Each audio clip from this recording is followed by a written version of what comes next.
देखिए, नेपाल में social media पर जिस तरह बैन लगाया गया, इसके बाद वहाँ आंदोलन हुए और जिस तरह से कई लोगों की जानें चली गई हैं, स्थिति चिंताजनक है, गंभीर है। नेपाल सरकार को इस पर करनी चाहिए पहल, संज्ञान लेना चाहिए और इस तरह से जनता की भावनाओं के साथ अगर खिलवाड़ होगा तो इसी तरह प्रतिकार होगा। इस पर नेपाल सरकार इस पर संज्ञान ले करके स्थिति को नियंत्रण में, काबू में करेगी। आज वाइस प्रेसिडेंट का चुनाव, देखिए, उपराष्ट्रपति के चुनाव में पलड़ा इंडिया गठबंधन के उम्मीदवार का भारी है और इसमें उपराष्ट्रपति के चुनाव में कोई व्हिप जारी नहीं होता है किसी दल के द्वारा। अंतरात्मा की आवाज़ से सब वोट करेंगे, इंडिया गठबंधन के उम्मीदवार उपराष्ट्रपति बनेंगे, ये निश्चित है। 12वें डॉक्यूमेंट के रूप में आधार कार्ड को मैंडेट कर दिया गया है, लेकिन वो सिटीजनशिप के लिए मान्य नहीं है। देखिए, ये बहुत बड़ी जीत है। SIR पर लगातार श्री तेजस्वी यादव जी, इंडिया गठबंधन के सभी नेता सवाल खड़े कर रहे थे। माननीय न्यायालय में बार बार ये कहा गया था चुनाव आयोग को कि आधार कार्ड को भी स्वीकार किया जाए तो कोई आपत्ति नहीं होनी चाहिए, लेकिन इसके बावजूद चुनाव आयोग नहीं मान रहा था। तो कल माननीय सर्वोच्च न्यायालय ने स्पष्ट निर्देश दिए कि आधार कार्ड 12वें नंबर पर उसको स्वीकारिता होगी।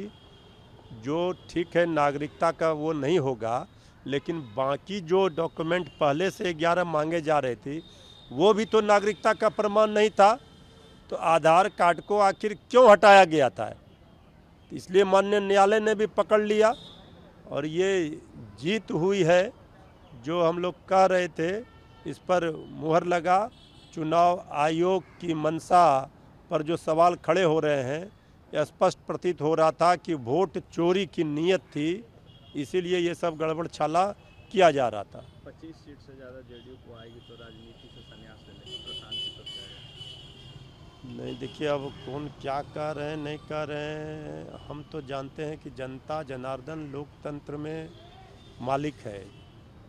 जनता जनार्दन के अदालत में सब लोग जा रहे हैं, किसको कितना सीट मिलेगा और कितना नहीं मिलेगा, कौन राजनीति से संन्यास लेगा, ये जाने।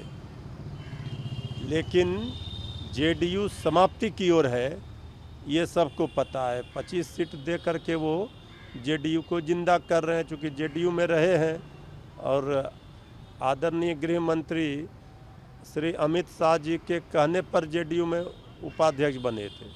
तो चिंता स्वाभाविक है और जिनके लिए काम कर रहे हैं सरकार के लिए, तो ये सब बता रहा है कि उनको अभी भी सरकार में बैठे लोगों के साथ उनका संबंध है, उन्हीं के इशारे पर वो घूम रहे हैं। 20 साल में एक भी उद्योग नहीं लगा, तेजस्वी यादव ने पोस्ट किया। हालांकि भाजपा ने इस पर टैकल किया और कहा है लगभग 50 से 55 उद्योग में लालू राबड़ी राज में बंद हो गए। एक सुई का कारखाना नहीं लगा 20 साल से ये सरकार में है। केंद्र में 11 वर्षों से सरकार में है। आदरणीय लालू जी थे तो रेल का चक्का का कारखाना हो, कई कारखाने मधेपुरा हो, छपरा हो, सब जगह खोले गए। लेकिन ये सरकार जो लंबी चौड़ी बात करती है डबल इंजन की, बिहार की एनडीए सरकार, इसको पहले जवाब देना होगा जो तेजस्वी जी ने सवाल किए हैं कि एक भी 20 वर्षों में कोई कल कारखाना उद्योग नहीं लगा। तो ये निकम्मी सरकार का क्या ज़रूरत है? अब तो इसका मतलब है कि ये सरकार से अब कुछ नहीं होने वाला है। 15 तारीख को पूर्णिया आ रहे हैं प्रधानमंत्री, 18 को अमित शाह यहाँ में। नए आदरणीय प्रधानमंत्री जी, आदरणीय गृह मंत्री जी पूरे केंद्र की सरकार को, जहाँ जहाँ भाजपा शासित राज्य हैं, सबके मुख्यमंत्रियों को, सरकार को अब यहीं कैंप करना चाहिए और यहीं से चलाना चाहिए पीएमओ ऑफिस और गृह विभाग। इससे कुछ नहीं मिलना है। इस बार बिहार है तैयार, बनाएगी तेजस्वी सरकार, हराएगी डबल इंजन की निकम्मी नकारा खटारा सरकार को हटा।